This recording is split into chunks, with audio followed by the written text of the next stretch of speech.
তবলিগি চলাকাল তবলিগি থাকাকালে রাজনীতির আলোচনা আছে, আছে অর্থনীতির আলোচনা আছে, দুনিয়ার উপরের কোনো আলোচনা আছে, আসমানের উপরে আর মাটির নিচের আলোচনা তবলিগের ভিতরে, ঠিক ঠিক না?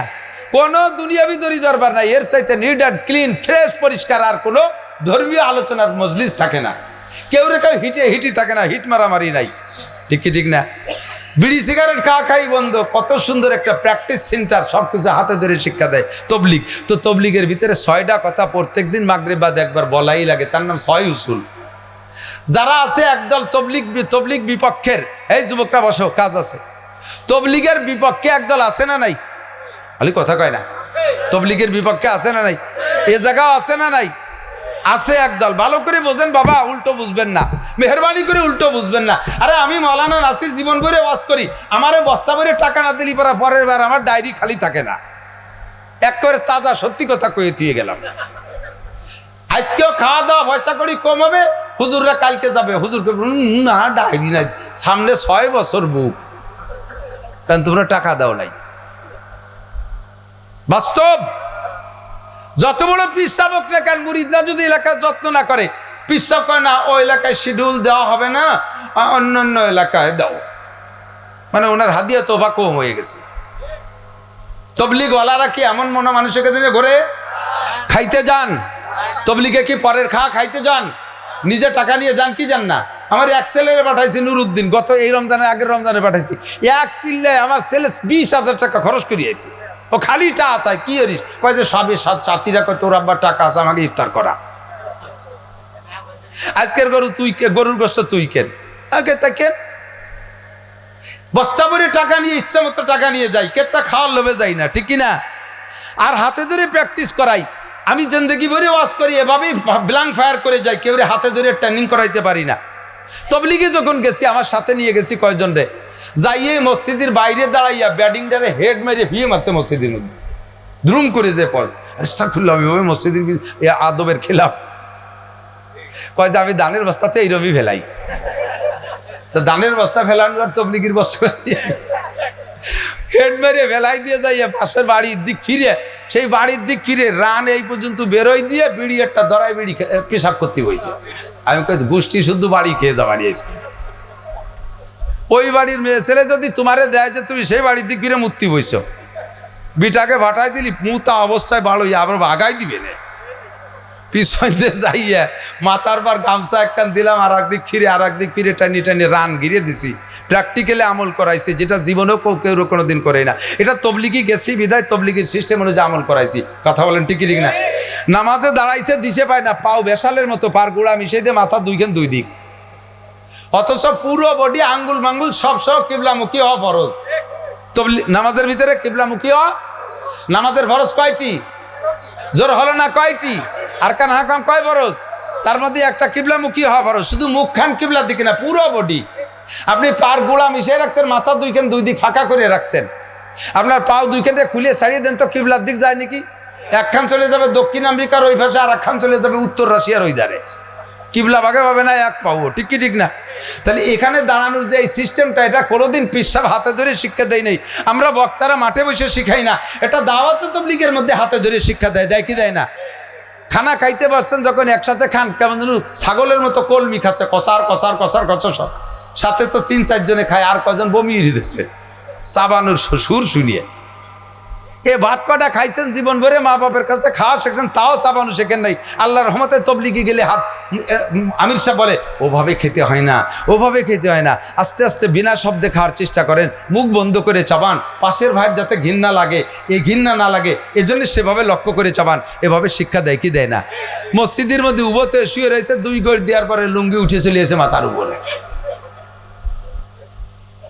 এবার তবলিগের আমির সাহেব যায় পিছন দিয়ে যায়, লুঙ্গিটারে টানিয়ে দিয়ে সজাগ করে কয় তলে গিরিয়ে দিয়ে শোন। এ কেউ কোনোদিন শিখাইছি? কোনো বক্তা মাঠে কথা হাতে ধরে শিখাইছি লুঙ্গি গিরিয়ে দিয়া? কোনো পিসাব শিক্ষা দিয়েছে? কাজেই তবলিগের কেন আপনি সমালোচনা করবেন? তবলিগের কেন আপনি সমালোচনা করবেন? তবলিগের সমালোচনা মানে নবিয়া পাকের সরাসরি দাওয়াতের কাজের সরাসরি প্রতিবাদ করা, নবীওয়ালা কামের বিরোধিতা করা। আপনার ঈমান নিয়ে মরার ভিতরে সন্দেহ হয়ে যাবে ইনশাআল্লাহ। আল্লাহর কাছে পানা চান যেন আমি জিন্দেগিতে তবলিগ। আরে করতে পারেন না পারেন, শেখ সাদি আল্লামা শেখ ফরিদুদ্দিন আত্মার রহমতুল্লাহ আলী বলেন, কুওয়াতে নেকি নাদারি বদমাকুন বরবজুদে খুদ সে তাম্বে হদমাকুন। নেকি করতে পারো না পারো, কমপক্ষে গুনাহ করিও না। কথা বোঝেন? নেকি করতে পারো না পারো, কমপক্ষে গুনাহ করো না। তবলিগি যাইতে পারো না পারো, কমপক্ষে এর সমালোচনা করে গুনার বোঝা ভারী করো না। তবলিগের ভিতরে 6 ডাক আলোচনা একেবারে নিয়মতান্ত্রিক ভাবে প্রত্যেক দিন করে। শুনতে বিরক্ত যে আমি ওই বাদ দিয়ে করতে পারো না। 6টা কথা, এমন 6টা কথা যেই 6টা কথার ভিতরে 30 পারা কোরআন শরীফ। আহলে হক বড় উলামায়ে কিরামরে 6টা কথা দেন, আমারে দায়িত্ব দেন, আমি 6টা কথার আলোচনা করব ইনশাআল্লাহ। আজকে বসবো আর সূরা ফাতিহা শুরু থেকে নিয়ে বসবো, কোরআন শরীফ নিয়ে বসবো, 30 পারা কোরআন শরীফ শেষ করব, বুখারী শরীফ শেষ করব। কথার বাইরে চাই চার কোনো উপায় নাই। ওই 6টা কথার ভিতরে পুরো 30 পারা কোরআন শরীফ এবং নবী পাকের অসংখ্য হাদিস সবর ভিতরে লুকায়িত আছে। এখন বক্তা যেমন তার বক্তব্যের পরিসর তেমন, জীবনে কোনোদিন জানে না কিছু, আজকে মাত্র তবলিগীকে তারা শিখিয়ে দিয়েছে। তবে মোটামুটি 6টা কথার উপরে চলতে পারলে মোটামুটিভাবে ইসলামী মুসলিম জিন্দেগির উপরে চলা সহজ হয়, এইভাবে কয় না? সেই 6টা কথা কি? কলেমা, নামাজ, এলমো, জিকির, ইকরামুল মুসলিমিন, দাওয়াত, তবলিগ, সহিহ নিয়ত, এই 6টা কথা। এই লোকেরা যদি বলা হয় তুমি কোরআন শরীফ পড়ে 6 কথার তফসির করো, পারবে? ক্লাস 1-এর ছাত্ররা এর বক্তৃতা দিলে পারবে নাকি? পারবে না। এই 6টার ভিতরে যেটা বলবো বলে আমি এতখানি সরা বলায় নইছি। আবার এদিক দেখেন, 6টার মধ্যে আছে কি? এলমো, জিকির। এলেমো খেয়াল, এলেমো জিকির। এই এলেমো জিকির বলতে গিয়ে জিকির বিভিন্ন প্রকার জিকির আছে। জিকিরের কথাটা আগে বলে নেয়, যে সবচাইতে শ্রেষ্ঠ জিকির হলো, কি বলা হয়, সবচেয়ে শ্রেষ্ঠ জিকির তিলাওয়াতে কোরআন। সবচেয়ে শ্রেষ্ঠ জিকির কি? কোরআন শরীফের চাইতে বড়, তিলাওয়াতের চাইতে বড় কোনো জিকির হইতে পারে না। আল্লাহ পাক বলেন, ওয়াকিমিস সালাতা তারাফাইন নাহারি ওয়া যুলাফাম মিনাল লাইল ইন্নাল হাসানাতি ইউযহিবনাস সাইয়্যাত যালিকা যিকরা লিয-যাকিরিন উতলু মা উহি ইলাইকা মিনাল কিতাব ওয়াকিমিস সালাহ ইন্নাস সালাতা তানহা আনিল ফাহশাই ওয়াল মুনকার ওয়ালা যিকরুল্লাহি আকবার, ওয়ালা যিকরুল্লাহি আকবার। নামাজ সবচেয়ে বড় জিকির, কারণ নামাজের মধ্যে তিলাওয়াত আছে। নামাজের মধ্যে কি আছে? তিলাওয়াত আছে। এভাবে জিকিরের কথা বলে টলে বিভিন্ন পিসাবের যদি ওজিফাতে শেষ জিকির করবেন। এবার এলেমের কথা বলতে যেটা বলবো বলে খেয়াল, এদিক এলেমের ব্যাপারে বলতে গিয়ে বলে, এলেম সম্পর্কে 2টা কথা, ফাজায়েলে এলেম আর মাসায়েলে এলেম। আমি জায়গা মতো চলে আসছি, আমার ওয়াজের মূল উদ্দেশ্য এখানে। ফাজায়েলে এলেম আর মাসায়েলে এলেম। ফাজায়েলে এলেম কি? এলেমের ফজিলত বর্ণনা করা, এলেমের বড়ত্ব বর্ণনা করা। শরিয়াতের বিধিবিধান যেটাই আলোচনার ভিতরে আনবো, ওর ভিতরে এই 2টা দিক আছে, ফাজায়েল আর মাসায়েল। ফাজায়েল আর মাসায়েল। ফাজায়েল মানে লাভ কি, এটা করলে লাভ কি, আর মাসায়েল হলো ওই ইবাদতটা করার পদ্ধতি কি। বুঝেন না এই কথা? ফাজায়েলটা আগে বলতে হবে, কারণ মানুষ যদি লাভ না বোঝে তাহলে সেই ব্যবসার মধ্যে যায় না। এই জন্য ব্যবসার আগে লাভ বুঝাইতে হবে। বিদেশ যাবা, কোন জায়গা যাবা? কয় যে বিদেশ, ইন্ডিয়া যাব। ইন্ডিয়া তো বিদেশ। গেলে কি হয়? বাংলাদেশের টাকার সে দ্বিগুণ দাম ও দেশের টাকা। না বুঝে তো বাংলাদেশেই ভালো। তা কোন জায়গা? সৌদি আরব। কত? ও জায়গায় 1 টাকার দাম 35 টাকা। তাহলে মোটামুটি যাওয়া যায়। আর কোন বিদেশ? কুয়েত যাওয়া যায়। সে জায়গা কত? তার সে জায়গার 1 টাকার দাম বাংলাদেশের 300 টাকা।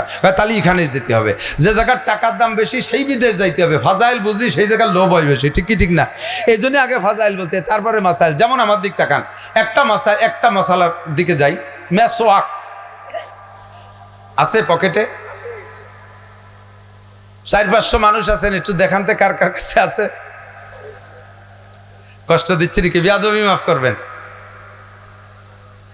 আমার একখান সহ 2, 3, 4, 5 কেটা যেন লাইট উঁচু আছে। দেহাতি কইছে মেসাক আছে লাইট। 500 মানুষের মধ্যে 5 জন 5 খান মেসওয়াক পাইছি। এদিক তাকান, 1 কোটি টাকার বিরাসটা বানাইতে 1 কোটি টাকা লাগছে। পেস্ট কিনে নিয়ে আসেন, পেস্টের দাম 1 লক্ষ টাকা। ধরে নেন 1 কোটি টাকার বিরাস দিয়ে 1 লক্ষ টাকা দামের পেস্ট ব্যবহার করলে, একটা নেকিরে 100 ভাগ করলে তার 1 ভাগে 4 টুক হয়, 60 টুক নেকি হবে না। 1 কোটি টাকা দামের বিরাস, লক্ষ টাকা দামের পেস্ট ব্যবহার করলে একটা নেকির অর্ধেক কোনার কোনাও হবে না। গাছের ডাল ভাঙ্গিয়ে আপনি একটা মেসওয়াক বানাইবেন। আল্লাহ নবী বলেন, লাউলা নাশুক্কা আলা উম্মতি লামারতুহুম বিসওয়াকি ইনদা কুল্লি সালাত ওয়া ফি রিওয়ায়াতিন ইনদা কুল্লি ওযু। আমি যদি উম্মতের জন্য কঠিন মনে না করতাম, তাহলে 5 ওয়াক্ত নামাজ ও ওযুর সময় তার জন্য মেসওয়াককে ফরজ করে দিতাম। মেসওয়াক এত ইম্পর্টেন্ট, এত গুরুত্বপূর্ণ। মেসওয়াকের ফাজাইল একটা একটা করে ফজিলত শুনে নেন। আল্লাহ নবী বলেন, যদি তুমি গাছের ডাল দিয়ে মেসওয়াক করো, গাছের ডাল দিয়ে মেসওয়াক করো, নেকির দিক দিয়ে ফজিলত শুনে নাও। মেসওয়াককে সুন্নত মনে করে একবার আমল করলে তোমার আমল নামায় 100 শহীদের সওয়াব লেখা হবে। সুবহানাল্লাহ কয় না রে? 100 শহীদের সওয়াব কন্যা সুবহানাল্লাহ। আরে বাংলাদেশি শহীদ না, ওই যে সাতপার যে দেখি শহীদ গয়েশ্বর চন্দ্র, হিন্দু হইয়ে শহীদ হয়নি কোনোদিন। ওহুদ বদর খন্দকে যারা শাহাদত বরণ করেছে, সেদিন দেখে আসছি 70 জন, ওহুদের 70 জন শহীদের কবর জিয়ারত করে আসছি। বদরে 14 জন শহীদ। এইরকম শহীদের 100 শহীদের যাই নাকি একবার মেসওয়াক করলে আখেরি উম্মতকে আল্লাহ তাআলা এই পরিমাণ নাকি দান করেন। করবেন না? মেসওয়াক করবেন না? মেসওয়াক নাই কোনো বাড়ি, বিরাস আছে সব বাড়ি, এমনকি মাদ্রাসার তালবে ইলমরা পর্যন্ত বিরাস করে। আমার সারা জীবনে 2 বার বিরাস কিনছি, আর 2 বারই হয়তো 2 থেকে 4 বার আমি ব্যবহার করছি। আমি ব্যবহারই করতে পারি না। প্রায় আজকে 30 বছর যাবত পান খাই, 30 বছর পান খাই, অন্য কোনো পেস্ট পাউডার ব্যবহার করি না, এই মেসওয়াকই ব্যবহার করি। 30 বছর পান খাই, ডেলি খুব একটা বেশি খাই না, একটা শেষ হলে আর একটা খাই। আমার দাঁত হয়ে যাওয়ার কথা ছিল গুইয়ে বাবরার বাস বিচির মতো কালা, আল্লাহর রহমতে অত কালা হই নেই। মেসওয়াকই ব্যবহার করি। একবার মেসওয়াক ব্যবহার করলে আপনার আমল নামায় 100 শহীদের সওয়াব। এবার মেসওয়াক ব্যবহার করলে আর একটা লাভ বলবো। নবী পাক বলেন, 5 ওয়াক্ত নামাজের সময় যে ওযু করো, এই ওযুতে যদি মেসওয়াক করে ওযু বানাও, ওযুতে যদি মেসওয়াক করে ওযু বানাও, তাহলে তোমার ওই নামাজ পড়বা নামাজ 1 ওয়াক্ত, তোমার সওয়াব দেওয়া হবে 70 ওয়াক্ত নামাজের। এভাবেই আমাদের আগায় যাওয়া দরকার। নবীকে এই সুসংবাদ দেওয়ার জন্য আল্লাহ পাঠাইছে, ইয়া আইয়ুহান নাবিয়্যু ইন্না আরসালনাকা শাহিদাও ওয়া মুবাশশিরা, সুসংবাদ, খালি সুসংবাদ। এবার নবী আমারে বললেন, নাসির বাশশিরু ওয়ালা তুনাফিরু ইয়াসসিরু ওয়ালা তুআসসিরু, উম্মতকে সুসংবাদ দাও, তাহলে উম্মত আমলের প্রতি আগ্রহী হবে। ওয়ালা তুন বাশশিরু ওয়ালা তুনাফিরু, ভয় দিয়ে ভাগাই দিও না, ভয় দিয়ে ভাগাই দিও না। কঠিন কঠিন মশলা বলো না। ইয়াসসিরু ওয়ালা তুআসসিরু, কঠিন কঠিন মশলা বলো না, সহজ সহজ মশলা বলো। আরে ভাই, বিরাস কিনতে টাকা লাগে, মেসওয়াক কিনতে টাকা লাগে। কিনলি কিনার মেসওয়াকও আছে, কিন্তু বিনা পয়সা আমাদের আগান বাগান ভরে মেসওয়াক আছে না নাই? লাস্ট ফিনিশিং মেসওয়াকের সবচেয়ে বড় ফজিলত, মুসলমান এদিক সবচেয়ে বড় ফজিলত, যারা নিয়মিত মেসওয়াক করবেন, মরণকালে তাদের কলেমা নসিব হবেই হবে। আর আগেই বলে নিছি, মান কানা আখিরু কালামিহি লা ইলাহা ইল্লাল্লাহ ফাদাখালাল জান্নাহ, যেই লোকটার মরণের সময় জমানে কলেমা উচ্চারণ হইল, ওই লোকটা যেন জান্নাতে চলিয়াই গেল। ওকে জান্নাত থেকে ঠেকানোর মতো আর কোনো বাধা নাই। মরণটাই ছিল তার বাধা। মরার সাথে সাথে তার রুহটাকে আল্লাহ পাক কবরে নিয়া জান্নাতের আলো বাতাস তার রুহের সাথে সেট করে দিবে। জান্নাতের সব নাজ ও নিয়ামত ব্যবহার করবেন। এই মরণকারে কলেমা পাইতে হলে নিয়মিত মেসওয়াক, এইটা হলো মেসওয়াকের ফজিলত। এর নাম হলো ফাজাইলে ইলম। এর নাম কি? ফাজাইলে, এর নাম ফজিলত। এবার এই মশলা বলবো, মেসওয়াকের মশলা বলবো। আপনারা মেসওয়াক পারেন গোমের থেকে উইটিয়া আশাইল বাগান, আশাইল কয়তো আশাইল বাগান ভাঙ্গিয়ে গস্তি গস্তি চলে যান সাত দোকানে। ও সাফ সুতরা করা করি নাই তা না, মেসওয়াক 1 নম্বরে তিক্ত গাছ হওয়া উত্তম। মেডিকেল সায়েন্সের ডাক্তারদের গবেষণা, তিক্ত গাছের ডাল দিয়ে মেসওয়াক করলে পেটের হজমি শক্তি ভালো থাকে, পেটের শক্তি ভালো হয়, হজম শক্তি বাড়ে। তিক্ত গাছের ডাল দিয়ে মেসওয়াক করলে দাঁতের শক্তি বাড়ে, দাঁতের বিভিন্ন প্রকার জীবাণুমুক্ত থাকে। এ হলো আপনার শারীরিক উপকার। আরও বলছেন মেডিকেল সায়েন্সওয়ালারা, রেগুলার মেসওয়াক করলে তিক্ত গাছের ডাল দিয়ে চোখের পাওয়ার বাড়ে, দাঁতের শক্তি বাড়ে, হজমি শক্তি বাড়ে, এমনকি যৌন শক্তিও বৃদ্ধি পায়। বলেন না সুবহানাল্লাহ। এত লাভ আপনার মেসওয়াকের ভিতরে শারীরিকভাবে।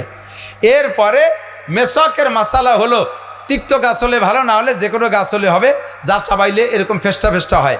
এরপরে 1 নম্বর মশালা, মেসওয়াকটা বানানোর সময় এই বিঘেতের 1 বিঘেত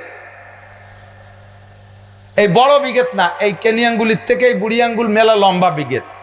আমার বিঘেত 10 ইঞ্চি বিঘেত হবে। শাহাদত আঙ্গুলের মাথা থেকে বুড়ি আঙ্গুলের মাথা পর্যন্ত এই বিঘেতের এক বিঘেত। আমার কাছে ছিল, পরে চাপাতে চাপাতে খাটো হয়ে গেছে। 2 নম্বর বানানোর সময় কেনি আঙ্গুল সাইজ মোটা বানাবেন, পরে কাবু হয়ে শুয়ে যায় সেটা পরে কথা। বানানোর সময় এই সাইজ, দুটি হলো মাসালা, এটা হলো সুন্নতি মেশক। এই পরিমাণ না হয়ে অন্যভাবে বানাইলে আপনার মেশক হবে কিন্তু সুন্নতি মেশক হবে না। 3 নম্বর, আপনি মেশাকের আমলটা কোন দিক দিয়ে হবে, আইডিও গাড়িও মারি দেবেন না। ডাইন পাশ থেকে এভাবে খাড়াভাবে ডলতে ডলতে বাম দিক যাবেন, আবার ডাইন পাশ এসে খাড়াভাবে ডলতে ডলতে বাম দিক যাবেন। এইভাবে 3 বার আপনি মেশক করলে আপনার মেশকের সুন্নতি মাসালা সুন্নতি মেশক হলো, এবং মেশকের বিনিময়ে যে ফজিলাত আছে এইটা পাক আল্লাহ পাক আপনাকে দান করবে। ফাজাইলে মাসা, ফাজাইল ও মাসাইল, এর এক একটা সামনে আসতেছে, এদিক খেয়াল করতে হবে। একটা মাসআলা শুনলে শিখলে নবী পাক বলেন তাদারুসুল ইলমি সাআতান খায়রুম মিন ইবাদাতি 60 সানা, মজলিসু ফিকিন খায়রুম মিন ইবাদাতি 60 সানা। এমন এমন মাসআলা আছে যেই মাসালা না জানা থাকার কারণে আপনার জিন্দেগির অনেক ফরজ ইবাদত নষ্ট হচ্ছে। এরকম একটা মাসালা যদি কোনো মজলিসে বসে শেখেন, তাহলে ওই মাসালাটা শোনা শেখার ভিতরে আমল করার কারণে আমলের নেকি, শুধু আমলের নিয়তে মাসালাটা শুনছেন আর শিখছেন, তার বিনিময় খেয়াল করে না। একটা মাসালা শুনলে এবং শিখলে আপনাকে একটানা লাগাতার 60 বছর নফল নামাজ ও নফল রোজার সওয়াব দান করা হবে। 60 বছর একটানা নফল রোজা রাখছেন, আপনাকে এই মোকশেদপুর এলাকায় এমনকি 2-1 আছে অবিরাম দুনিয়ার কামকাজ ছাড়িয়ে দিয়ে লাগাতার 60 বছর নফল নামাজ পড়ছেন, একটা মানুষ বের করতে পারবে না সারা পৃথিবীর ভিতরে খুঁজে, ঠিক না? অথচ একটা মাসালা শুনলে শিখলে 60 বছর নফল নামাজ ও নফল রোজা সওয়াব। বলবেন না সুবহানাল্লাহ? এই জায়গার 60 মানে নির্দিষ্ট 60 না, 60 মানে অসংখ্য বছর। কারণ এমন এমন মাসআলা আছে যেই মাসআলাটা না জানা থাকার কারণে আপনার জিন্দেগিতে যত ফরজ নামাজ একা একা পড়ছেন বা যত ফরজ নামাজ পড়ছেন ও সব বাতিল, 1 রাকাত নামাজও আপনার হয় নাই। এরকম একটা মাসআলা আপনার জানা নাই। হতে পারে কি পারে না? কথা বলেন পারে? এইরকম বাকি আনুষঙ্গিক সব আছে, ছোট্ট একটা মাসালা জানা। যেমন আমি উদাহরণে অনেক সময় বলে থাকি, উদাহরণে বলি, এই যে আমরা গাড়ি চালাই, আমার গাড়িটা প্রিমিয় গাড়ি, দামি গাড়ি। যারা গাড়ি সম্পর্কে জানে, মোটামুটি প্রাইভেট কারের ভিতরে প্রিমিয় ভালো গাড়ি। আমার গাড়ি সব ওকে, হঠাৎ করে রাস্তায় চলমান অবস্থায় ইঞ্জিন বন্ধ হয়ে গেছে। ড্রাইভার অভিজ্ঞ, সব জায়গা খুঁজে খাইছে, কোনো জায়গা কোনো ত্রুটি পাচ্ছে না, কিন্তু গাড়ি চলে না, স্টার্ট নিচ্ছেই না। কি হয়েছে বুঝতেই পারতেছে না। ফোন করে ফরিদপুরের থেকে মিস্ত্রি নিছি, মিস্ত্রি যে গাড়িতে ইঞ্জিনে চাবি দিয়ে অন করতে যে মিস্ত্রি তো টের পেয়ে গেছে কোন জায়গা মাইর খাইছে। ইঞ্জিনের নিচে ছোট্ট এতটুকু একটা পিন ছিল, এতটুকু একটা পিন সাইজের একটা পার্স, ওইটা রাস্তায় পড়ে গেছে। চাকা আছে, স্যাসিস আছে, বডি আছে, সব আছে, ইঞ্জিন আছে, নাই শুধু এতটুকু একটা পিন। ইঞ্জিন স্টার্ট হবে? গাড়ি চলবে? যারা লাঙ্গল চষে, হাল চষতেন লাঙ্গল দিয়ে, গরু দিয়ে লাঙ্গল দিয়ে, মুরব্বীরা বলেন এই জামানায় গরুর তো কত দাম, সেই জামানার যে গরু দিয়ে হাল চষতেন এখন তো গরুর হাল চষা শেষ। সেই জামানার 2টা গরু এই জামানায় ইনশাআল্লাহ 2টা গরুর দাম 4 লাখ টাকা। 4 লাখ টাকা দামের 2টা গরু আছে। জুমাইল বানাইছেন শাল কাঠ দিয়ে, লাঙ্গলির বডি বানাইছেন লোহা কাঠ দিয়ে, ইস বানাইছেন লাঙ্গলির ইস বানাইছেন লোহা কাঠ দিয়ে, বডি বানাইছেন লোহা কাঠ দিয়ে, তার ফাল বানাইছেন স্বর্ণ দিয়ে। সব কিছু দামি দামি, কয়েক লক্ষ টাকা কোটি টাকার সম্পদ আপনার সব কিছুর মধ্যে আছে। নাইকি ইসটা এসে লাঙ্গলের যে জায়গা ঢোকে পিছন দিয়ে একটুকু একখান খিল লাগাতো, ওরে কয় ইস্তে, মনে আছে নাকি? তো 4 লাখ টাকার গরু আছে, সোনার লাঙ্গল আছে, নাইক শুধু পিছনে একটুকু একখান খিল ইস্তে, হাল চষা যাবে? কতক্ষণ যাবে? যত বড় অভিজ্ঞ কৃষক হোক পারবে? এমনকি ইরশাদ সাহেবের লাঙ্গল ইরশাদ সাহেব নিজেই সস্তিও পারবে না, ঠিক না? এই স্টেটুক যদিও ছোট, এর কারণে লাঙ্গল চষা বন্ধ। Same quality. ও মুসলমান, জিন্দেগি ভরে নামাজ পড়ো, জিন্দেগি ভরে নামাজ পড়ো। এক রিকাতে সূরা বাকারা আর এক রিকাতে আল ইমরান, 39 বার রুকুতি আজিম, সিজদার ভিতরে 140 বার আলা মারিয়ে দেছো, খুব বড় যুব্ব গাইতে, বড় পাগড়ি একটা বাঁধতে, কিন্তু তোমার নামাজের ভিতরে ছোট্ট একটা পিন পড়ে গেছে, নামাজের ইস্তেক হয়ে গেছে, আর তোমার নামাজ হচ্ছে না। জীবন ভরে যে নামাজ পড়ছো, এই নামাজ দিয়ে তুমি ভেস্তে যাইতে পারবা না। এই মশলাটা শিক্ষা দেয় দাওয়াত ও তাবলীগের ভিতরে। এই মশলাটা আমি আজকে আলোচনা করব। আপনার সারা জিন্দেগি ভরে কিসসা কাহিনী বিনে বিনে গান গজলের ওয়াজ, 100 বছর কিসসা কাহিনী আর গান গজলের ওয়াজের চাইতে আমার একটা মাসালার ওয়াজের দাম কিয়ামতের ময়দানে বুঝবেন কত গুণ বেশি হয়। কথা বলেন ঠিক ঠিক না? যেমন আমি বলি, ছোট্ট একটা মাসালা আমি বলে দিয়ে যাই, এদিক এদিক এদিক আমার দিক। ইমাম সাহেব নামাজে তকবীরে তাহরিমা জামাতে নামাজ পড়বেন। নামাজ পড়বেন কোথায়? জামাতে পড়বেন। এক ওয়াক্তের বিনিময়ে 527 ওয়াক্ত নামাজের সওয়াব পাবেন জামাতে মসজিদে যে নামাজ পড়লে। ইমাম সাহেব যখন তকবীরে তাহরিমা বলে, তকবীরে তাহরিমা, নামাজের ফরজ 13টা, তার ভিতরে একটা তকবীরে তাহরিমা বলা, ঠিক না? ইমামের পিছনে এমনিতে একা একা যখন পড়েন তখন তো আল্লাহু আকবার বলেই শুরু করেন, কিন্তু অনেকে আজও জানে না যে ইমামের পিছনে পড়ার সময়ও কি মুসল্লিদের আল্লাহু আকবার বলা লাগবে কি লাগবে না। শুধু মুখ বন্ধ হয়ে কানে হাত দিয়ে ছানা বাঁধে, মুখ আল্লাহু আকবার কয় না। এরকম হাজার হাজার মানুষ আছে না নাই?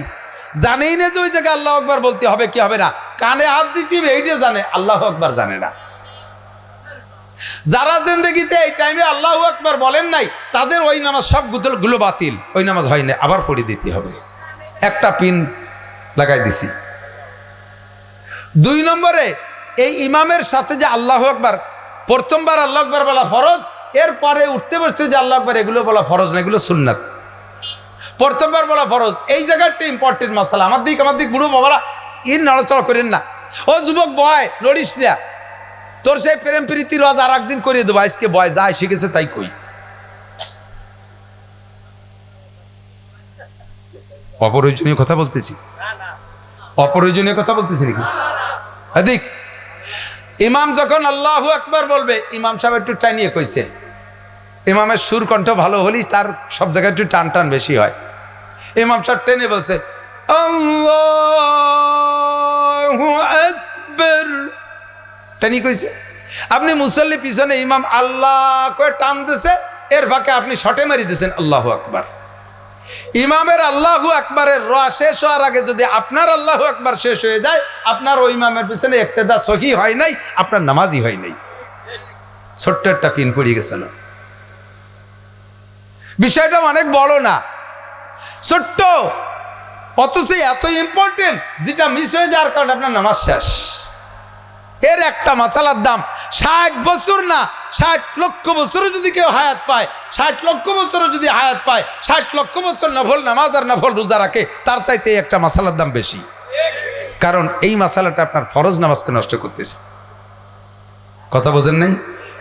ও দোস্ত, মাঝে মাঝে নফল নামাজ পড়বেন, মাঝে মাঝে নফল পড়বেন, খুব বেশি পড়বেন, নফল খুব বেশি পড়ে রাখেন। কেন? এদিক তাকান। আপনার বিভিন্ন কারণে এই জাতীয় ফরজ নামাজ নষ্ট হয়ে রয়েছে কত ওক্তে, তা আপনি জানেন না। কত ওক্তে ফরজ নামাজ এরকম নষ্ট হয়ে রয়েছে তা আপনি জানেন না। কিয়ামতের ময়দানে নামাজকে নামাজ দিয়েই জবাব দেওয়া লাগবে। নামাজের গ্যাপ অন্য কিছুতে পূরণ করা সম্ভব হয়। আমার মা বোনরা খেয়াল রেখো, আপনার যদি ফজরের 2 রাকাত নামাজ কম থাকে আমল নামায়, আপনার 1000 খতমে কোরআন দিয়ে ওই গ্যাপ পূরণ করা হবে না। বোঝে নাই রে কথা? ফাঁকে আর একটু কথা বলে নেই, তাহলে বুঝতে সহজ হবে। এদিক তাকান। এক বিড়ি খালি নেকি হয় না গুনাহ হয়? মদ খাইলে, জিনা করলে, একটু কর না, চুরি করলে, মিথ্যে কথা, গিবত শিকায়েত, সুদে কারবার, নামাজ না পড়লে গুনাহ হয় না। নামাজ না পড়লে কি হয় না? গুনাহ হয় না। গুনাহ যাতে হয়, তওবা করলে তা মাফ হয়ে যায়। বোঝে নাই রে? গুনাহ যদি হয়, তওবা করলে মাফ হয়ে যায়। নামাজ না পড়লে গুনাহ হয় না, কাজেই নামাজ না পড়িয়ে তওবা করলে মাফও হয় না। বুঝতে হবে, আমার দিক ভালো করে বোঝেন। নামাজ ছেড়ে দিয়েছেন জীবন ভরিয়ে, মরার আগে আস্তাগফিরুল্লাহ পড়ে মরলেন, যদি আস্তাগফিরুল্লাহ নামাজ মাফ হয়ে যায়, তা আমি বিটা জীবন ভরিয়ে পড়বো কে? আমিও মরার আগে আস্তাগফিরুল্লাহ পড়ে মরবো। পার্থক্য থাকার দরকার আছে না নাই? নামাজিকে নামাজের বিনিময়ে প্রতিদান দেওয়া হবে। নামাজ আস্তাগফিরুল্লাহ ক্ষমা হবে না নামাজ না পড়লে। আরে হজ না করলে গুনাহ হয় না, হজ না করলে গুনাহ হয় না। হজ না করে আপনি আস্তাগফিরুল্লাহ পড়বা, তোমার হজ মাফ হবে না। যাকাত না দিয়ে আস্তাগফিরুল্লাহ পড়বা, যাকাত মাফ হবে না। এই মুসলমান, তুমি রোজা না রাখা আস্তাগফিরুল্লাহ পড়বা, রোজা মাফ হবে না। এই রোজা না রাখলে গুনাহ হয় না, হজ না করলে গুনাহ হয় না, নামাজ না পড়লে গুনাহ হয় না, যাকাত না দিলে গুনাহ হয় না। তা ওয়াই কি কয় যে এর জন্য একটা জেল বরাদ্দ আছে। এক ওয়াক্ত নামাজ না পড়লে 200-500 গুনাহ হয় না, এক ওয়াক্ত নামাজ না পড়লে 230 কোটি 40 লক্ষ বছর জাহান্নামে পড়তে হবে। গুনাহ একটা হবে না, কিন্তু ওই পরিমাণ জাহান্নামে ঘুরতে হবে। তাই দেখিয়েই গেল। ভাবছিলাম যে নামাজ না পড়লে গুনাহ না, তাই তো বাঁচিয়েই গেলাম। একটা গুনাহ হবে না, একটা গুনাহ হবে না, 230 কোটি 40 লক্ষ বছর জাহান্নামে পোড়া লাগবে। রোজা না রাখলে আপনার গুনাহ হবে না, তার জন্য একটা পরিমাণ আছে। একটা রোজা ছাড়িয়ে দিলে এত কোটি বছর জাহান্নামে পোড়া লাগবে। রোজারে রোজা দিয়ে শোধ দিতে হবে, নামাজরে নামাজ দিয়ে শোধ দিতে হবে। আর একটু বোঝেন, সুন্দর বোঝা যাবে। আমার একেবারে চোখের সামনে বাস্তব একটা ওয়াকিয়া। কোনো এক এলাকার নাম বলবো না, সেই এলাকার আত্মীয় স্বজন থাকতে পারে, বেশি দূর না। ওই এলাকায় এক সুফি সাহেব, সুটপার হুজুর রহমাতুল্লাহ আলাইহি, আপনাদেরই তো সন্তান, হুজুরের ভক্ত ছিলেন। এই ভদ্রলোক সুফি সাহেব এক ডাক্তারের কাছে থেকে 300 টাকার ওষুধ খাইছে। আজ দেয় কাল দেয় করতে করতে 3 বছর সেই ডাক্তারের টাকা দেয়নি। এর মধ্যে তবলিগ লাগে না কাছে তশকিল হইয়া উনি 3 চিল্লে চলে গেছে। চিল্লে 3টে দিয়ে আইসা ওই জায়গাতে শুনছে যে মানুষের হক নষ্ট করলে আল্লাহ এটা ক্ষমা করে না, মানুষের হক নষ্ট করলে আল্লাহ ক্ষমা করে না। প্রত্যেক 2 পয়সার বিনিময়ে 7 রাকাত নামাজ দেয়া লাগবে। এটা হয় টাকা পরিশোধ করবেন হক, নইলে তার কাছে মাফ চেয়ে নেবেন। তবলিগিতে এইটা শুনিয়ে আইসা এবার ওই সুফি সাহেব ডাক্তার সাহেবের কাছে চলে গেছে। যাইয়া কত বড় কৌশলী সুফি সাহেব, তবলিগি যে একটু ওয়াজও শেখছে, সুন্দর করে সাজাই গোছায় বলতেছে, ডাক্তার সাহেব কেমন আছেন? আমি তবলিগি থেকে 3 চিল্লে দিয়ে আসছি, এই সবে মাত্র কাইলি আসছি, আমার মনের ভিতরে মানতেছে না, তাই আপনার কাছে চলে আসছি। ডাক্তার সাহেব, তবলিগি যে সব কিছু শিখছি, যা জানতাম না সব শিখছি, পরাণ কাঁপতেছে ভয়তে, কখন মরি, আপনিও আমার আগে মরতে পারেন, আমিও আপনার আগে মরতে পারি। এই জন্যে দুনিয়ার থেকে সব ঝামেলাগুলো মিটে যাওয়ার কথা বলছে তবলিগে। তো নিজের ডাকে বলতেছে, আপনি আমার জীবন ভরে যা শক্ত কথা বলছেন, আমি আপনারে আল্লাহর রাস্তায় মাফ করে দিলাম। উনি ওনারে মাফ করে দিল, সুফি সাহেব ডাক্তার সাহেবের মাফ। আর আমি আপনার কাছে জীবন ভরে যা পাবো টাকা পয়সা সব আপনারে মাফ করে দিলাম। ডাক্তার সাহেবের মাফ করে দিয়েছে। তো উনি যখন এত ডালিয়ে দিয়েছে, তাহলে এবার ডাক্তার সাহেবেরও দায়িত্ব এসে গেছে মাফ করে দিয়া। এবার ডাক্তার সাহেবকে বলতেছে, আপনি আমার যদি কোনো আমি যদি আপনার কিছু বলে থাকি আল্লাহর রাস্তায় মাফ করে দেন। ডাক্তার সাহেব কয়, হ্যাঁ মাফ করে দিলাম।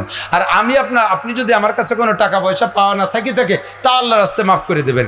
ডাক্তার সাহেব কয়, সব মাফ করে দিলাম, টাকা 300 ফেলাও, টাকা 300 দাও। কথা তা কি মাফ সালাম, তা মাফ করলেন কি? মাফ করলাম আলো, এই টাকা দেওয়ার কথা ছিল 3 বছর আগে, এই আগে দিস নেই, এই 3 বছর ঘুরাইছিস, এতে যে গুনাহ হয়েছে এটা মাফ করে দিলাম, বাকি টাকা পেলা। আল্লাহ কয়, নামাজ টাইম মতো পড়ার কথা ছিল, তা পড়িস নেই, অসময় পড়ছিস, ব্যাগটায় কাঁদি দে, এই লেনদির গুনাহটা আমি মাফ করে দেব, বাকি টাকা ফেলা। নামাজ পড়িয়ে দিতে হবে, নামাজ পড়িয়ে দে। কাজেই এই নামাজের গুনাহ, নামাজ না পড়লে গুনাহ হয় না, এর কারণে নির্দিষ্ট শাস্তি আছে। এই শাস্তিতে বাঁচতে হলে নামাজকে নামাজ দিয়ে শোধ দিতে হবে। ও মিয়া, সবে বরাতে অত লম্বা নফল পড়েন না, সবে কদরে লম্বা নফল পড়েন না, ওই রাত্রে উমরি কাজা আদায় করেন। বিগত জীবনে যত নামাজ ছুটে গেছে, এই নির্দিষ্ট যে টাইমটা আপনি নফল নামাজ বেশি পড়ে থাকেন, ওই টাইমটা আপনি উমরি কাজা আদায় করেন। জীবনে সর্বপ্রথম ফজরের কাজা নামাজ পড়তেছে, আল্লাহু আকবার, শুধু ফরজ নামাজগুলো পড়ে দেন, আর বেতের নামাজ, তারপরে জোহর পড়ি আল্লাহু আকবার, তারপরে আসর আল্লাহু আকবার, তারপরে মাগরিব আল্লাহু আকবার, তারপরে ইশা আল্লাহু আকবার, তারপরে বেতের আল্লাহু আকবার, তারপরে ফজর আল্লাহু আকবার। এমন করে 2 রিকাত 4 রিকাত করে 3 রিকাত করে আপনি পড়তে থাকেন, কাজা আদায় করেন, নামাজ দিয়ে শোধ দেন। ও জায়গা ব্যাগটাই কাঞ্জে দিলি কাজ হবে না। আমি কি বুঝতে পারছি? কিয়ামতের মাঠে আপনাকে ধরবে, এই হিসাব নিকাশ দাও, আপনার সব ফেরেশতারা হিসাব নিচ্ছে, সব ওকে। নামাজে 100, রোজায় 100, হজে 100, জাকাতে 100, কুরবানিতে 100, টুপি দাড়িতে 100, ফরজ ওয়াজিবে 100, তিলাওয়াতে 100, তবলিগি 100, সব জায়গা প্রায় 100, প্রায় জায়গায় 100। যখন চতুর্দিক দিয়ে এভাবে রেজাল্ট আসে, তখন কি হয়? তখন ফেরেশতারা খুশি। এই যে নির্বাচন দেখেন, নির্বাচন আমি যেটা কয়ে যাই সত্যি নামিতে দেন, আমাকে ভাষা তো হয়ে গেছে, বাস্তব দেখছি। এক প্রার্থী এই সেন্টারে, উনি 10 ভোট বেশি, ওই সেন্টারে 20 ভোট, ওই সেন্টারে 50 ভোট, এইভাবে পাশে পাশে একজন যাইতেছে আর উনি সব জায়গায় আগে আগে আছে। সব মিলিয়ে যাইয়া প্রায় 500 ভোট বেশি আছে। হঠাৎ করে এক সেন্টারে নিকটতম প্রার্থী কাছে কাছে চলে গেছে, মাত্র 10 ভোটের ব্যবধান, সেন্টার 3টে বাকি আছে। এবার মুরব্বীরা আবার ওই জিতা আলারে সমর্থন করে বসে রয়েছে। মুরব্বীরা কি কয়, রাখ ওই 3 সেন্টার গুনিস নে, ওই 3 সেন্টার গোপালগঞ্জেরই গুণা হবে। এই কয় সেন্টারে যখন জয় এসে গেছে, এলাকা জুড়ে মিছিল শুরু হয় কি হয় না? যখন দেখে যে নিকটতম প্রার্থী মাত্র 10 ভোটের পার্থক্য, তখন থামিয়ে গেছে, কয় আর 3 সেন্টারের ভোট এখানে গুণা হবে না, ওটা ঢাকা নিয়ে গুণা হবে। ঢাকা নিতে পারলে মোটামুটি হইতে জয় বাড়ি চলে আসে, ঠিক না? সব জায়গা যখন দেখে ওকে ওকে ওকে, ফেরেশতারা স্লোগান দিচ্ছে জান্নাতি জান্নাতি জান্নাতি, সুসংবাদ দিয়ে স্লোগান দিচ্ছে। হঠাৎ করে আমল নামার কোনায় দেখে যে 2 রাকাত ফজরের ফরজ নামাজ নাই। এখন ফেরেশতারা ব্রেক হয়ে গেছে, নিকটতম প্রার্থী কাছে কাছে চলে এসেছে। এখন আল্লাহ কি করা যায়, লোকটার তো সবই ভালো, মাত্র 2 রাকাত ফরজ নামাজ। আল্লাহ কয় ফরজ নামাজ কি তোমার হক না আমার হক? আল্লাহ সবই তো তোমার হক। ফরজ নামাজ আমার 2 রাকাত ফজরের ফরজ নামাজ পড়ে নাই, কোনো তাই কাম হবে না, নামাজ ফেলা, নামাজ বের কর। ফেরেশতারা কয় আল্লাহ ওই লোকটার আমল নামায় 10টা উমরা আছে। কয় উমরা আছে, উমরার নেকি দিয়ে দাও। 100 খতম কোরআন শরীফ আছে, তার নেকি দিয়ে দাও। তাই বেস্তের মধ্যে ফল ফ্রুট বেশি কিনে খাবে। ও তো 50 কোটি টাকা জাকাত দিছে, হ্যাঁ ওটার নাকি সে জায়গা দিয়ে দাও। উনি তো 5টা মসজিদ করে দিছে, তার নাকি আলাদা দিয়ে দাও। নামাজ ফেলা, কোনো তাই মিলেছে না, হাজারো নফল ইবাদত পেশ করতেছে, হয় না। এখন ফেরেশতারা কয় আল্লাহ নাই তো উনার আছে আল্লাহ, ওই আল্লাহ তোমার রসুল তারাবির নামাজ জমা নেছে 8 রাকাত করিয়া, ওই লোকটা আবার জীবন ভরে তারাবি পড়ছে 20 রাকাত, ওই জায়গা 12 রাকাত তারাবি ওর হাতে আছে। আল্লাহ কয় ঠিক আছে, তাহলে তারাবির নামাজের থেকে যে বেশি আছে ওই জায়গার থেকে 2 রাকাত নামাজ এনে দিতে পারো, কারণ নফল নামাজ পড়তেও যা লাগে ফরজ নামাজ পড়তেও তাই লাগে। ফরজ নামাজও কিরাত, নফল নামাজে কিরাত, ফরজ নামাজের রুকু সিজদা, নফল নামাজের রুকু সিজদা। নামাজের গ্যাপ নামাজ দিয়ে পূরণ করা যেতে পারে, তাই সে নামাজ নফল হোক, তাই সে নামাজ সুন্নত হোক, তবে নামাজের গ্যাপ কোরআন তিলাওয়াত দিয়ে হবে না, নামাজের গ্যাপ হজ উমরা দিয়ে হবে না। যার গ্যাপ তাই দিয়ে পূরণ করতে হবে, একজনের গ্যাপ আরেকটা দিয়ে পূরণ করা যাবে না। কথা কি বোঝা গেছে? কাজেই দোস্ত ফরজ নামাজ তো পড়বেন, নফল নামাজও পড়ে হাতে রাখেন। কোন কোন ফরজ নামাজ আপনার ওই পিন পড়ে যার কারণে নষ্ট হয়ে রয়েছে আপনি জানেন না। যদি ফান্ডে কিছু নফল নামাজ থাকে, এই নফল নামাজ দিয়ে আল্লাহ তাআলা সেই সমস্ত গ্যাপ গর্ত বন্ধ করে দিতে পারে। আমি কি একটু বুঝতে পারছি? কাজেই মাসালাগুলো সুন্দর করে শিখতে হবে। এই যে নামাজের তকবীরের কথাটা বললাম, আজ থেকে আমল করা যাবে না ইনশাআল্লাহ। ইমামের আগে কখনো তকবীরে যাবেন না, ইমামের আগে রুকুতে যাবেন না, ইমামের আগে সিজদায় যাবেন না। ইমামের ভাব ভঙ্গি দেখে ইমাম উঠা ভাব এখনো তকবীর কয় নাই, উনি অর্ধেক উঠা হয়ে গেছে। এরকম কিছু অ্যাডভান্স মুসল্লি আছে না? মহিলাদের মাসালা কিছু বলা লাগে। মহিলা ফ্যানের বাতাসে নামাজে দাঁড়াইছে, উড়নাটা গায়ে পেছায় দাঁড়াইছে, ফ্যানের বাতাসে মাথার থেকে উড়না পড়ে গেছে, পড়তি অর্ধেক মাথা পর্যন্ত চলে আসছে। যদি অর্ধেক বা তার চেয়ে বেশি মাথা খোলা থাকে নামাজের ভিতরে, আর 3 তসবিহ পরিমাণ সুবহান রাব্বিল আযীম সুবহান রাব্বিল আযীম সুবহান রাব্বিল আযীম 3 তসবিহ বলা পরিমাণ যদি মাথার কাপড় অর্ধেক খুলে চুল অর্ধেক বাইরে চলে যায় উড়নার থেকে, তাহলে নামাজ বাতিল হয়ে গেছে। মহিলার হাতের আগার থেকে নিয়ে বগল পর্যন্ত একটা অঙ্গ, এই হাতের এই কেনুর এই পাশে বেশি অর্ধেক, নামাজের মধ্যে যদি এই বেশি অর্ধেক খুলে এক হাতের বেশি অর্ধেক যদি কাপড়ের বাইরে থাকে, 3 তসবিহ পরিমাণ টাইম বাইরে থাকে, তাহলে নামাজ বাতিল। অথচ মহিলা একা একা নামাজ পড়িয়ে যাচ্ছে, এই মাসালাগুলো না জানা থাকার কারণে তার জিন্দগির বহুত মাসালা শেষ। মহিলা আত্মায়াতি বসছে, বাচ্চা একটা 2 বছরে সে দৌড়ে এসে সুযোগ পাইয়ে বগলের তল দিয়ে মাথা ডুয়ে দিয়ে দুধ খাওয়া শুরু করে দিয়েছে। মার এক পাশ খুলে ফেলাইছে, মা জোরে হাঁটু চিবে ধরতেছে যাতে নামাজ ছুটিয়ে না যায়। গায়ের থেকে কাপড় পরে গেলে নামাজ। আপনি লুঙ্গি পারছেন খাটো করে, যখন সিজদায় গেছেন রুকুতি টান খাইয়ে হাঁটুর এই দিকে বার হয়ে চলে গেছে, আপনার নামাজ বাতিল। প্যান্ট পরছেন গেঞ্জি পরছেন, দাঁড়াই থাকলি প্যান্ট গেঞ্জি সমান ছয়, প্যান্ট পরার খেয়াল করিস। দাঁড়াই থাকলি প্যান্ট গেঞ্জিতে সমান সমান সতর ডাকি আছে, যখন রুকুতি গেছে গেঞ্জিটা টান খেয়ে ওই দিক চলে গেছে, প্যান্টটা টান খেয়ে ফাঁসার দিক দিয়ে চলে গেছে, ফাঁসার গিরিয়ে বার হয়ে গেছে এতখানি, বারোই রয়েছে কতখানি সুবহান রাব্বিল আজিম, রুকুতি গেছে তো আর মাইপিয়ে জুবিয়ে ন্যাংটা, জ্যাটটু করলে নামাজ ছোটে অটুক টাইম উনি ল্যাংটা পিছনতে খুলে গেছে, সিজদায় দেয় আবারও সুবহান রাব্বিল আলা সুবহান রাব্বিল আলা সুবহান রাব্বিল আলা, 3 তাসবিহ পরিমাণ ফাঁসা ন্যাংটা, নামাজ হবে? যত বড় কিরাত দিয়ে পড়েন আর যত সুন্দর করে পড়েন আপনার পাছা খুলে গেছে, হবে না। ও দোস্ত, নাভির উপরে থেকে হাঁটুর নিচ পর্যন্ত চতুর্দিক এইটুকু হলো মূল সতর, গায়ে কাপড় না থাকলেও হবে, টুপি মাথায় না থাকলেও হবে, তাই বলে খালি গায়ে খালি মাথায় নামাজ পড়েন না। মুসলিম ইউনিফর্ম পান, পুলিশের চাকরি করতে গেলে পুরো ইউনিফর্ম কমপ্লিট করা লাগে, আর্মির চাকরিতে গেলে ক্যাপ হেলমেট সব পরা লাগে, বিডিআরের চাকরি করতে গেলে প্যান্ট পাজামা যা কিছু আছে সব পরা লাগে। উলাইকা হিজবুল্লাহ, মসজিদে গেছেন সেনাবাহিনী আল্লাহর সৈনিক, আপনি কেন এই জায়গায় ইউনিফর্ম কমপ্লিট করবেন না? আপনি হেলমেটটা কেন পরবেন না? আপনার তো সেনাবাহিনী চাকরি করতে গেলে হেলমেট পরা লাগে, ক্যাপ পরা লাগে, আপনি আল্লাহর সৈনিক হয়ে এই হেলমেটটা এই ক্যাপটা কেন পরবেন না? আপনি কেন বলবেন এটা সুন্নাত, এটা সুন্নাত? কে ভেক্সি মারে আছে না নাই? সুন্নাত ছাড়তে সাহস বেড়ে যায়, এরপরে ওয়াজিব ছাড়া শুরু করে, ওয়াজিব ছাড়তে সাহস বেড়ে যায়, ফরজ ছাড়া শুরু করে, ফরজ ছাড়তে সাহস বেড়ে যায়, মাকরু করা শুরু করে, মাকরু করতে সাহস বেড়ে যায়, মাকরু তাহরিমি করা শুরু করে, মাকরু তাহরিমি করতে সাহস বেড়ে যায়, এরপরে হারাম কাজে লিপ্ত হওয়া শুরু করে। এই জন্য ছোটটারে ছোট জানা যাবে না, ছোটটাকে বড় জানবো, তাহলে ইনশাল্লাহ বড়গুলো করা আমার জন্য সহজ হয়ে যাবে। শরিয়াত যখন তবিয়াতে পরিণত হয়ে যায়, শরিয়াত যখন চরিত্রে পরিণত হয়ে যায়, স্বভাবে পরিণত হয়ে যায়, তখন শরিয়াত আমল করতে একটুও কষ্ট হয় না। আমার দিক খেয়াল মজার একটা কথা দিক থাকে, শরিয়াত যখন তবিয়াতে পরিণত হয়, বলেন শরিয়াত তবিয়াত মানে কি? চরিত্রের সাথে সেট হয়ে গেছে, তখন আমল করতে কোনো কষ্ট হয় না। আমরা যারা দাড়ি রাখছি একটু বলেন তো, যারা জীবনের শুরু থেকে দাড়ি রাখছেন, কোনোদিন দাড়ির কারণে কি চুল কইছে?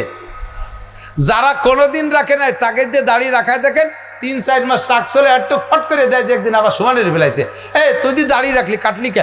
খালি খাইজু হই। আমরা জীবন ভরে রাখলাম, আমাকে তো খাইজই না, তোর এত খাইজুনি আছে কোন জায়গায়? যখন রাখতে অভ্যাসে পরিণত হয়ে যায় তখন আর বিরক্ত বোধ। একজন দাড়ি রাইখে কাটিয়ে ফেলাইছি, কেন? কয় বড় দাড়ি উড়িয়ে এসে মহির পর পরে আমি মনে হয় যে মশা পড়ছে, এমন থাপ্পড় মারছি নাক বেহা হয়ে গেছে, দাড়ি উড়িয়ে এসে মহি লাগছে, মশা পড়ছে মনে হয়। আমরা তো জীবন ভরে রাখলাম, আমরা তো কিন্তু মহি চর থাপ্পড় খাই না। কথা কন, যেই লোকটা জীবনে কোনোদিন পাঞ্জাবি জুব্ব পরে নাই, ওই লোকটারে পরাইলে বিরক্ত বোধ হয়, আর আমরা পাঞ্জাবি জুব্ব পরতে অভ্যাস হয়ে গেছে, এখন আমরা প্যান্ট শার্ট পরতে পারি না। এটা ছাড়া আমাদের অন্য পোশাক পরাই সম্ভব না।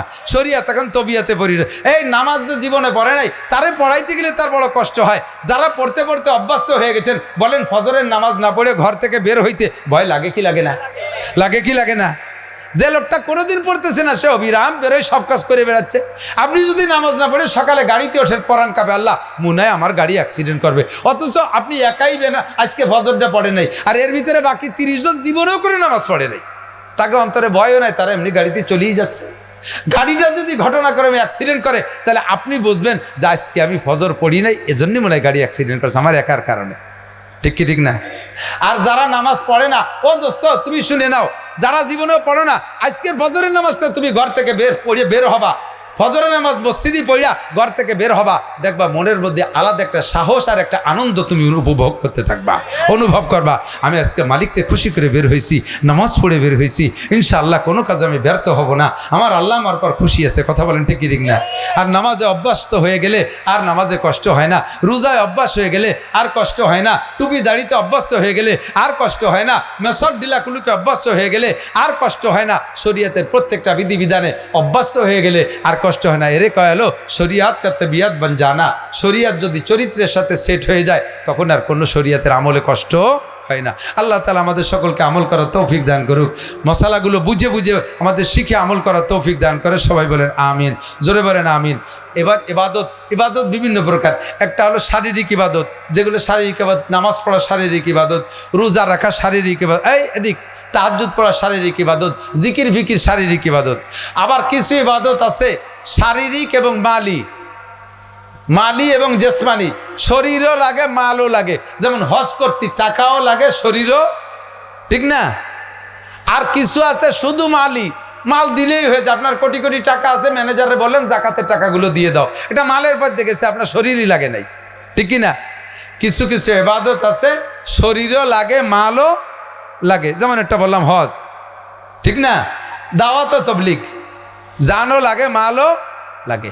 তো আমাদের আল্লাহর রহমতে তবলিগের কাজ গোপালগঞ্জ অনেক ঊর্ধ্বে চলে গেছে।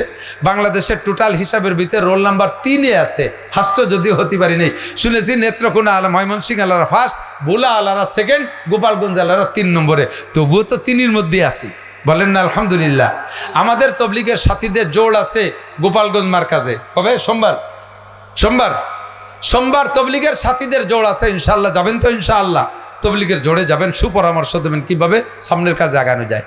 2 নম্বর, আমাদের এদিক তাকান এদিক, তবলিগে কিছু সময় ইরিদান কাটা হয়ে গেছে, এখন নগদে অত কঠিন কাজ মনে হয় আসতে পারে নাই, ঠিক না? তাহলে 3 দিন, যুবক 3 দিনের জন্য আল্লাহর বাস্তে, 21 তারিখে তো নির্বাচন, এই টাইমটা বাড়ি থাকলে যথেষ্ট ইনকাম হতে পারে আল্লাহ দিলে। কমপক্ষে চা খাইতে পয়সা লাগবে না। কিছু কিছু বুড়ো আছে, ওরে ট্যালেন্ট, ভোরবেলা ঘুমেতে উঠে যায়, নামাজ পড়ুক আর না পড়ুক চার দোকানে। প্রার্থী তো 2 গ্রুপের, উপজেলা চেয়ারম্যান আর ভাইস চেয়ারম্যান। ভাইস চেয়ারম্যানের একটু নর্মাল, তাকে সাথে আলাং ফালাং কথা কওয়া যায়। ভাইস চেয়ারম্যান একজন আছে, হ্যাঁ নান্টু তুমি এবার ভাইস চেয়ারম্যান হবা? কাকা ওভাবে বললেন না, আমি ছেলে মানুষ, প্রথমবার চেষ্টা করে দেখি। খালি মুহি চেয়ারম্যান, কালেকশন শুরু হয়ে গেছে। কাকা কি খাবে খাও না, একদিন খাই খালি মুখে ঠেরে লাভ নাই। তার মানে পুরো সিজন ধরে লজিং ঠিক করতেছে। কাকা নির্বাচন পর্যন্ত যত খাই হিসেব রাখবি, বিল আমি দেব, হয়ে গেল কালেকশন। এরপরে আরো 2-3 জন আছে, সবাই ডেলি দেয়।